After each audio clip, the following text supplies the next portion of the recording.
It's another Human First AI marketing podcast. I'm your host, Mike Montague at Avenue 9. You can find us at avenue9.com, where we are helping all kinds of small and medium-sized businesses figure out how to use AI and humans at the same time in the best way possible to improve your marketing, building communities, communications, or content. That's what we do. Go to avenue9.com. My guest this week, Grant and Ryan, are co-founders of Global Entry Hub. You can find them at globalentryhub.com. We'll talk more about what that is here in a second. Grant, I want to start with you.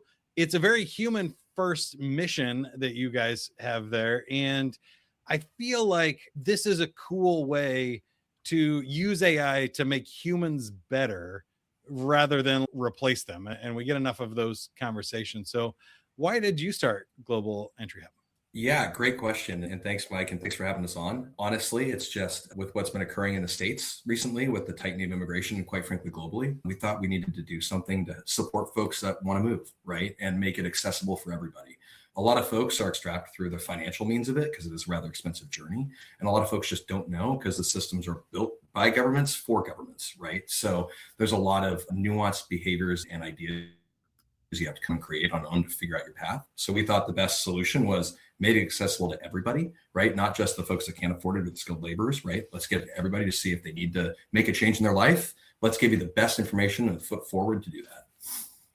Yeah, and I think, Ryan, I'll give you a swing at it too. AI is a cool application here in my mind for three reasons. One, if people just use ChatGPT to get immigration stuff, it may hallucinate. It's probably not right.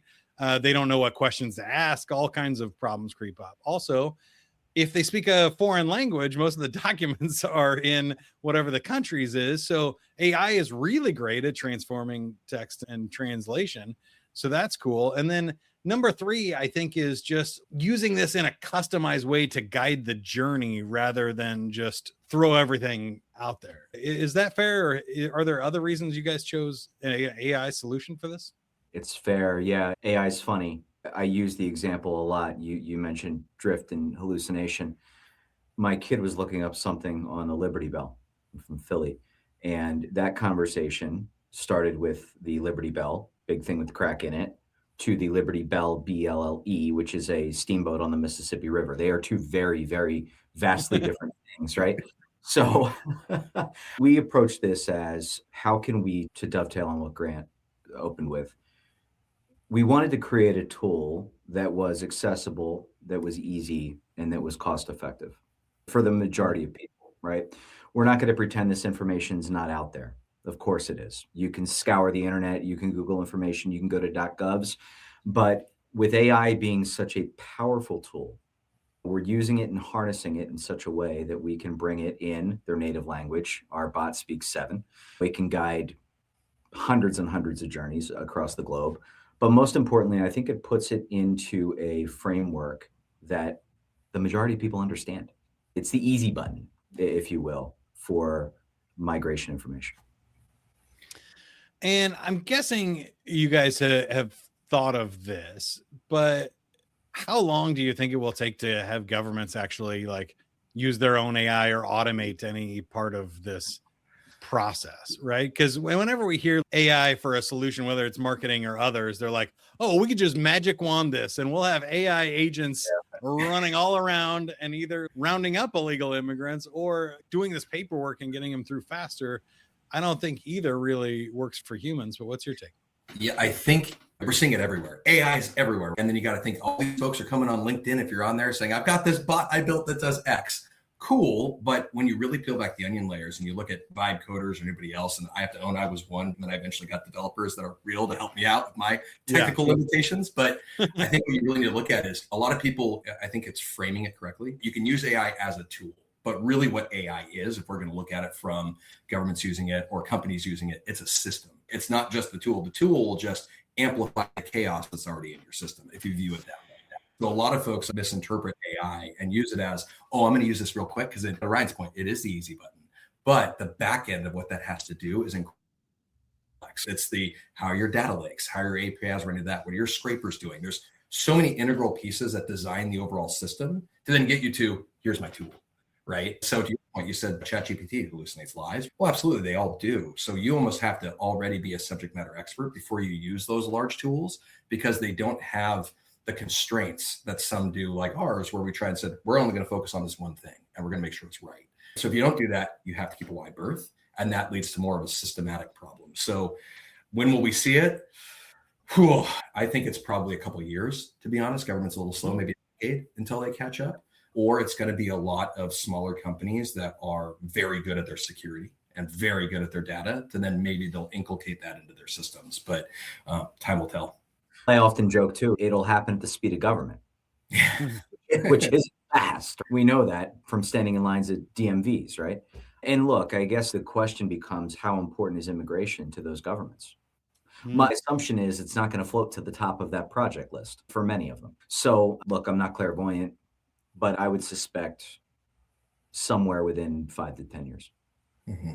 Yeah, I think so too. And I'm seeing that with a lot of things. And so I wanted to talk to you about a couple of other items here. First, I want to agree with you. When you're using AI for marketing, what I found is most people don't know what good marketing looks like. So they don't know whether the output is any good or not. It sounds better than what they would have written themselves. But like you said, if you're not an expert going into it, you really can't judge the output. It's also an amplifier, which is if you have bad positioning, bad marketing, and you put it into AI, you can do more bad marketing faster, but that doesn't solve your problem. And then when we look at other tools, you guys work with the government, but for me, working with Google or Microsoft or any other giant player, I'm seeing them almost move too fast and break things or just slap AI onto stuff. And then you also have the vibe coders in marketing. They're like, we have a special blog robot. We have a special LinkedIn robot. We have a special email robot. And then if they do work, those tools get sucked into the bigger ones. And I feel like it's a really tough time to decide what a good AI project with security standards and output that actually solves a problem looks like. How do you guys decide that internally? Ooh, that's a very good question. A good one. Yeah, I agree on that. And by the way, Mike, everything you just said, I second it. It can be a race to the bottom. Yeah. Now, seeing if we're not careful. And Grant, I don't know if you want to touch on how we went about doing that and guardrailing it and scaffolding it. And you can tell that story. I think absolutely. I architected the system. Ryan's really the business guy. He knows the business better than I do. We make a great team in terms of how we come together. But when I really look at the structure, my most important thing was our aim is obviously the masses. There's 8 billion people in the world, about 300 million a year immigrate. That's a low number. And of those, how many are really, not everybody's going to the US. So it's really looking at how do I impact this, but I have to make sure my data is accurate. All it takes, especially with a constituency or your clientele, trust is immensely high. And Ryan says it all the time, and he's right. It's a very high pressure emotional thing folks are going through. So you have to double down on how do I make trust? And the only way to do that is the data has to be accurate. So when you get to that point, it's okay, I'm going to use AI to probably wrap my language around it to make sure you can understand the complex situations. But really, the data itself behind it is incredibly complex. And it is layered in scrapers. It's layered in JSON files that are dependent on data lakes. It's layered into multiple, I'll call them logic rules, but they're self-learning. So you can slap AI on it because it's a self-learning logic rule. But that's how we essentially gate it. So you can give it any prompt you want. The intent was, I don't need you to know how to prompt. What I want you to do is ask your question and get a very simple answer that's accurate.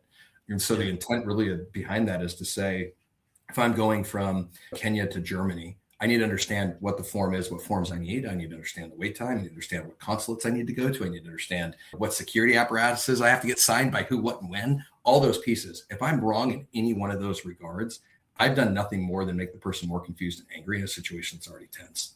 And that's not appropriate. But we've ruined their life. Yeah, exactly. Knowing it. And God knows how long they saved to do that journey because they're not cheap. Right. So I think the intent is you got to look at it from a standpoint of, let's again use the example, I'm going from Kenya to Germany. I have to make sure that I didn't hallucinate. So you have to have a logic rule around that. You have to understand what the right data is from your data lakes to see if it can reference. You have to keep your data lakes updated because immigration changes all the time. So there's all these little pieces, and I won't go on too long, but there's all those integral pieces where Mira is our agent you see, but there's probably about, last time I counted, I think there were 16 sub-agents that roll through that prompt. So our biggest factor now is I'm accurate, but how latent is it? Are you willing to wait for the right information?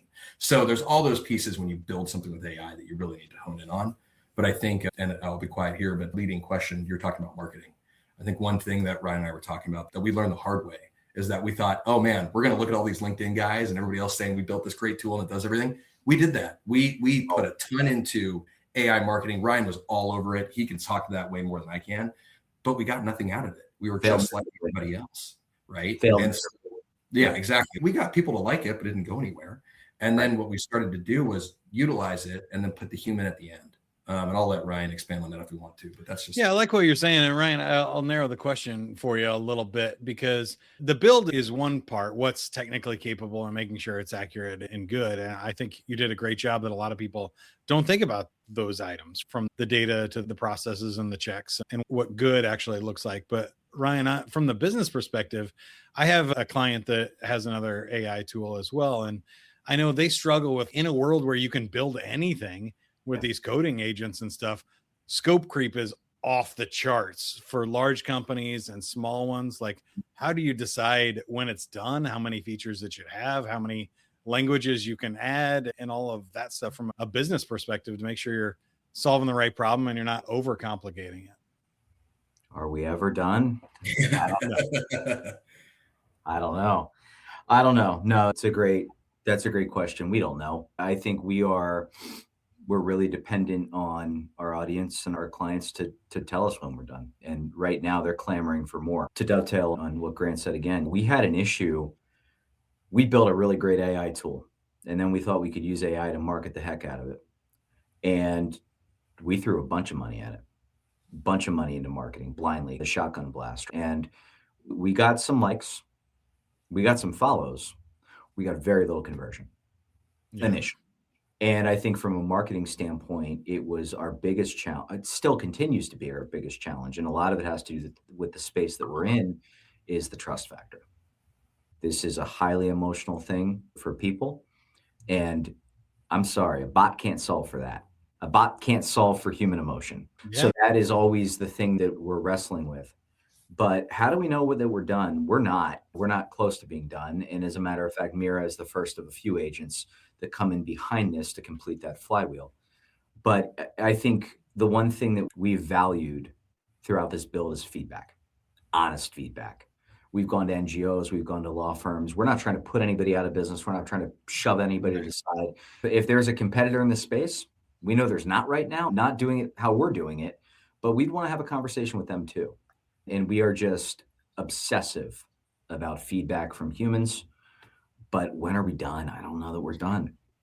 Grant? Well, I mean, no company or no marketing really is ever done. It's not baked. I just think that, I don't know, we don't have to talk about your tool even specifically. I see things like where a tool gets spun up that does customizing your email, and now they're out of business because Google just released it inside of Gmail now with Gemini. And then Copilot does the same thing. And it feels like these big companies are just like, oh, if anything works well enough to get traction, we can now throw this feature into ours for free. And they're creating these big conglomerates of agents that are, are little. Grant and I had that conversation when GPT released 5. And we're like, oh my God, did they just put us out of business?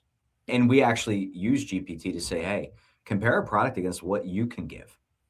And it's different. They can actually be used hand in hand, but ours is guardrailed in a way that GPT, it's too open, right? Perplexity is too open, and Anthropic's tool's too open, right? So we've really, really narrowed the scope. And I think that's what truly makes us a differentiator. Like, that's smart for every business right now, not just in what you're doing, but it's really easy. You know, what I'm doing for marketing, you can obviously try it. You can have AI write all of your stuff and it will do it. Whether it will work or not is another question. I think it's really tricky from a sales and marketing perspective to differentiate yourself from those. Absolutely. And I think one thing that we've noticed, depending on if you're building a product for North America, if you're building a product for global or Europe, I think one thing that people really have to identify, and we learned this the hard way early on in the build, is that when you think of the training data set that AI is on, right? Look at GPT, 60% of it was Reddit. So if you really peel back the onion layers of what these things are trained on, what you're really getting your information from, one, get educated. That's probably first and foremost, know what tool you want to use to build. Yeah. But I think the other piece is you also have to factor in, if you're at a global audience, what is the internet primarily, or what is GPT? It's primarily Western hemisphere biased, right? It's American values, it's European values, it's these values of what these tech companies, quite frankly, are their hubs and where they're built, and the internal biases of what those are. So if you're using AI and you're trying to hit somebody in Saudi Arabia, or you're trying to hit somebody in South Africa, how on earth are you going to resonate when none of those items are technically really culturally significant to those populations? So what we noticed with marketing is we're using AI. Part of what fell flat was we're like, hey, we're going to go to the Philippines, right? Because they're smart, they're wonderful people. I've known a ton. They're great friends of mine, wonderful family values, but they're not a Western society, if you will, that's built on AI. They're their own unique society. And we have to make sure that we craft our marketing, and AI won't do that for you. So it's one of those where it'll only get you so far.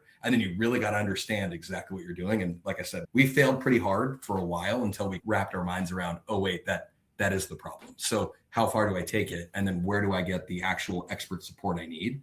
And I want to make sure that, at least for your listeners and everybody that's interested in this, that they take that time to really analyze that. Because if they don't, what we said earlier, more chaos. Ryan, I want to ask you more about that too, because I think one of the temptations with AI, and I've seen all these avatars. I used to build a lot of online courses for really big companies like HubSpot and LinkedIn and stuff like that, Sandler sales training. And the temptation for them to go is, oh, this AI agent can translate this into any language. We can just make it in 27 languages and put it out there. And people in the Philippines are going to buy it because now all of a sudden we speak their language. So tell me what works and what doesn't in your experience that way. How can we use AI to be better, communicate with other cultures, but also what doesn't work in there? What doesn't work is assuming the same message is going to work for everybody, everywhere. Talking about the Philippines, I mean, how many websites translate to Tagalog? Not many. So I think that's something that we got tremendously better at. Is I think there was an assumption of, okay, cool, we can spin the globe and send a message and it'll get out to the masses. It won't. You really got to speak to them and their culture. And I think, again, speaking with a tremendous amount of bias here, but our product is exceptionally good at is connecting and resonating. And again, it comes back to trust. It comes back to authenticity. It comes back to how can we, and I'll use the US as an example, the temperature here around immigration is really hot. Mm-hmm. People are scared. People are being tossed into unmarked vehicles. And if we don't have a product that you can trust, we don't have a product. No, there's absolutely no conversion because for a lot of people, especially here, you're going to a website and we're asking you to set up an account to potentially feed information into, and they don't know where that's going. We're not the government. So I think for us, it is trust, it's authenticity, it's empathy, and really putting the human element behind AI. It wasn't until Grant and I, and it is not our most comfortable space, being out in the public sphere, in the public eye. I mean, I'm a pretty private person, he is too, but we had to force ourselves to get out there, talk about it, get people to understand we're not going to come scoop you up and ship you off. Right. And that's just here. So it's a tricky thing, man. It really is a tricky thing. And I think that's the one thing that keeps me up at night is how do we continue to solve for that? One thing, if I could, Mike, just to build on that, because I think that kind of hit a point for me. When we talk about trust, right? A lot of it is you have data compliance, GDPR, CCPA, all the pieces. It is your data.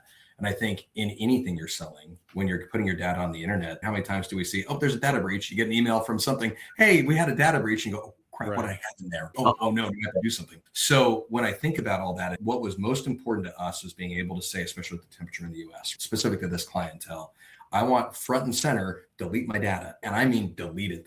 So if you don't want to be seen, if you want to get on and get your information and then just get out like you were never here, I'd rather have that. Because the point isn't to say, let me collect your data and show investors how great it is. We're bootstrapped. I don't really want investors. So it's one of those where I don't have anybody to report to say how great I am.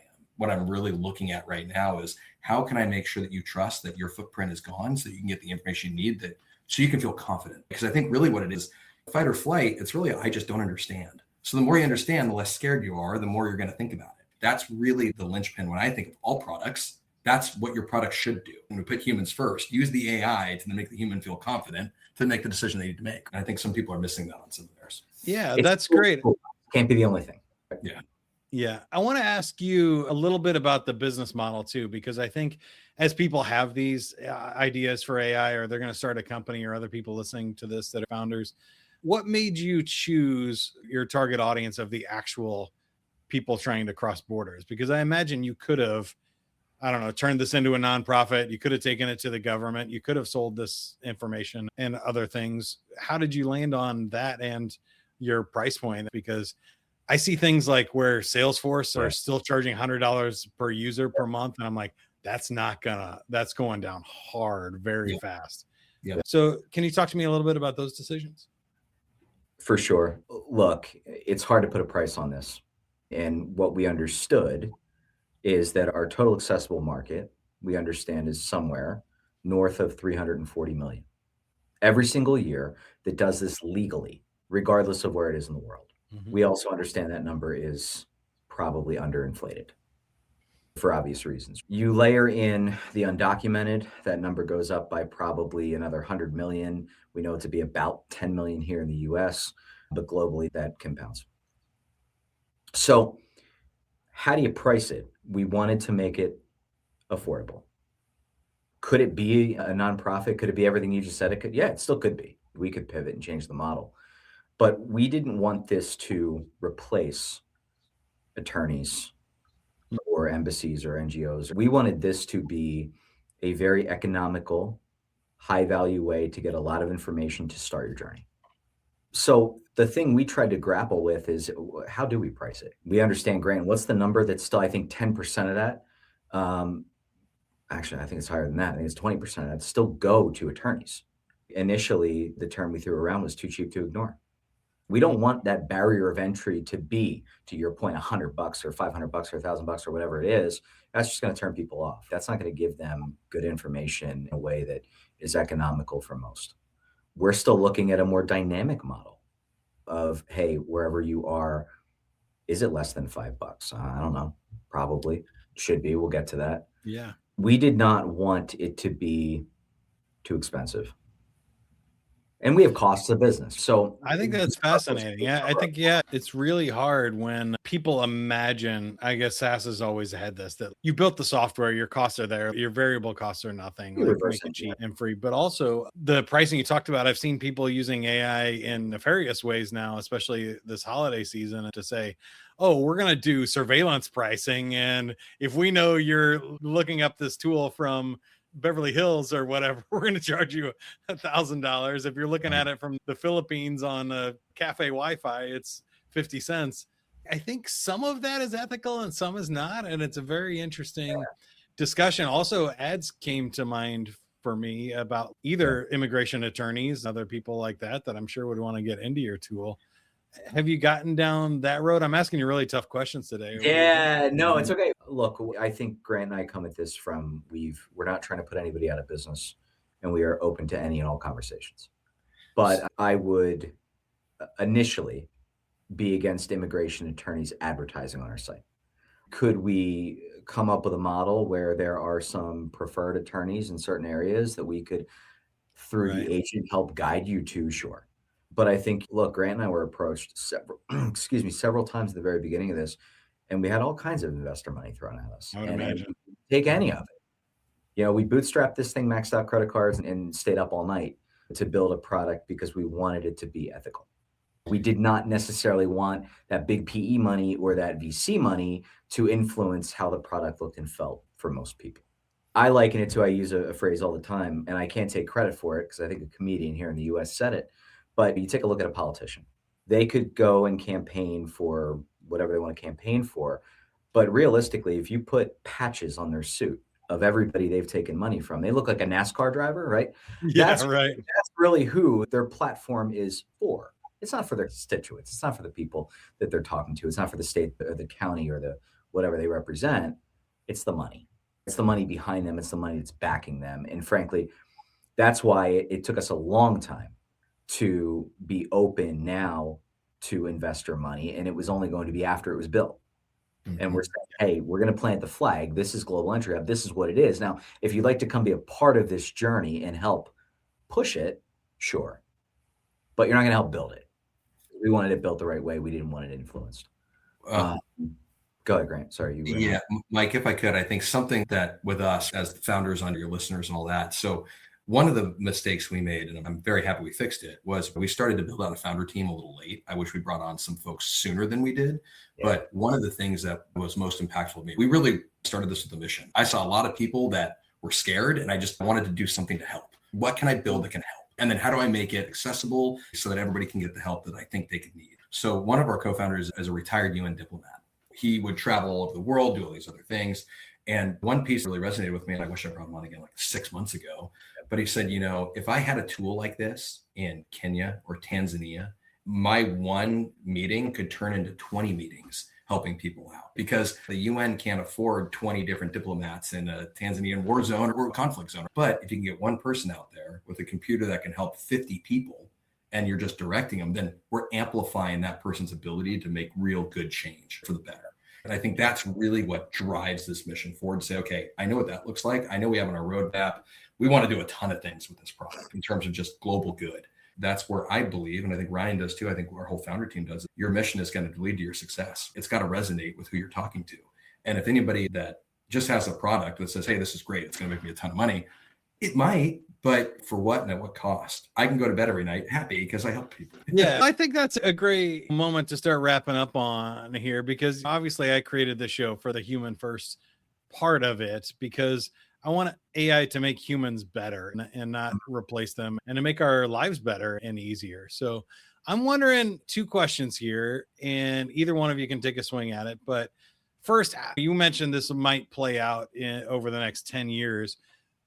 In your best guess, how do you think it plays out, or how would you like it to play out? Because we could see AI state surveillance and things that they're doing in China to make sure they know where everybody's going, and every face and every device is tracked all over.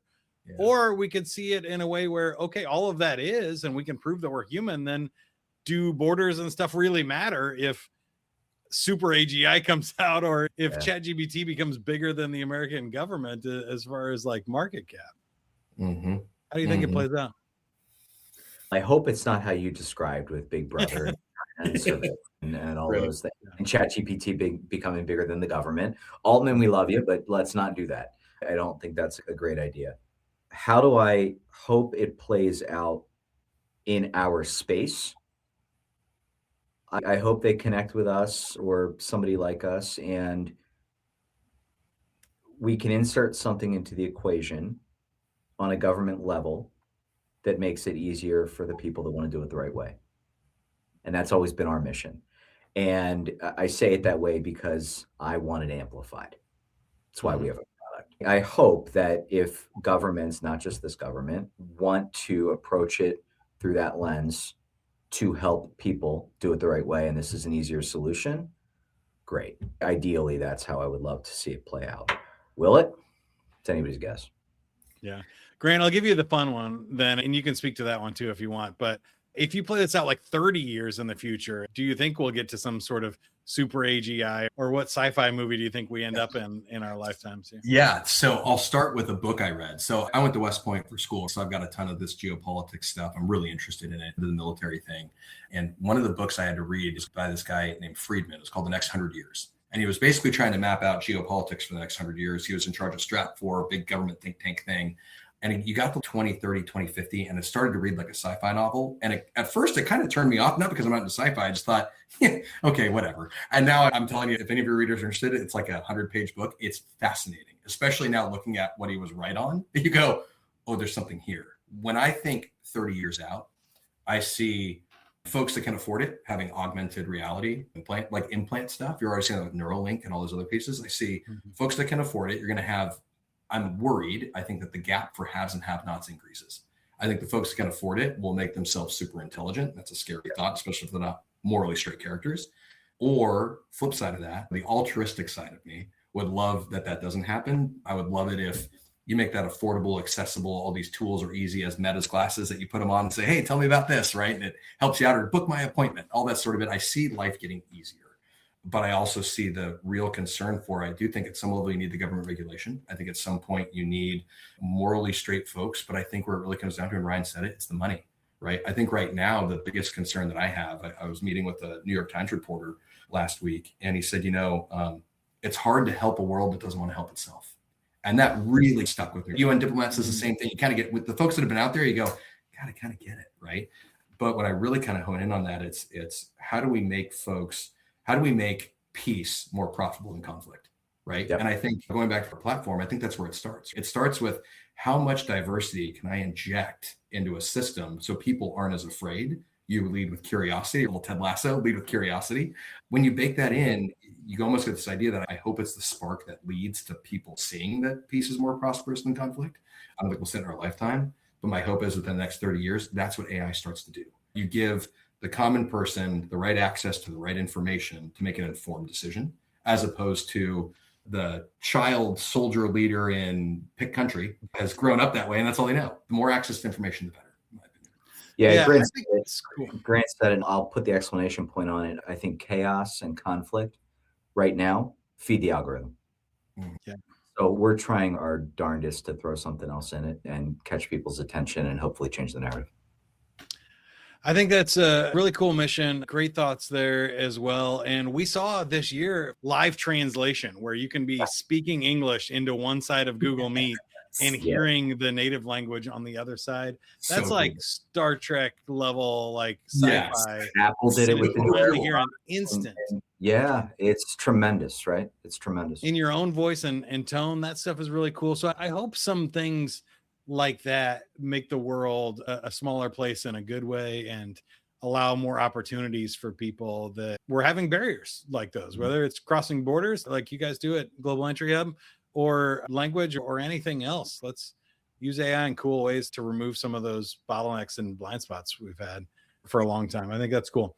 The website is globalentryhub.com. We've been talking with Grant Frazier and Ryan Bradley, co-founders of the tool there as well. I'll give you one last swing at it. You can pick who goes. How can you help us? How can we help you? Grant? Honestly, I would love nothing more than just come to our site, give us feedback, give it a try, right? The more we know that you think that could fix, the better. I think we're looking for partners in our journey, and it doesn't have to be monetary. It can just be, hey, I know somebody that's going through it. Let's see if this tool helps. We give a free trial. We're not asking for money, at least not at that point. We just want to make sure it's successful. I think that would be my ask. How we can help you guys is my hope, is as folks look for talent, it expands a global talent pool that you might not have had access to for a small business or medium business owner. Figuring out how we get 1099s involved. Where can I find this support? If it can't be an H-1B based off of what is in the States, when you're talking about skilled labor, what's another way we can help you out and help your business out? Yep. Awesome. Again, go to globalentryhub.com. It's a multilingual immigration journey assistant that these guys built, and a really cool opportunity. And if you're looking to grow a similar business like this, connect with a community, tell a cool story. I feel like small businesses in marketing can really punch above their weight, that there's a leveling of the playing field with AI, which we don't know how long it will last. But the reason I started Avenue 9 is I want to help small businesses really make some cool stuff while we have an opportunity to compete. And honestly, some large businesses are going to move slower than small business can. So you can even get an advantage over those things. If that sounds like fun, go to avenue9.com. Until next time, have fun. Keep going. Bye.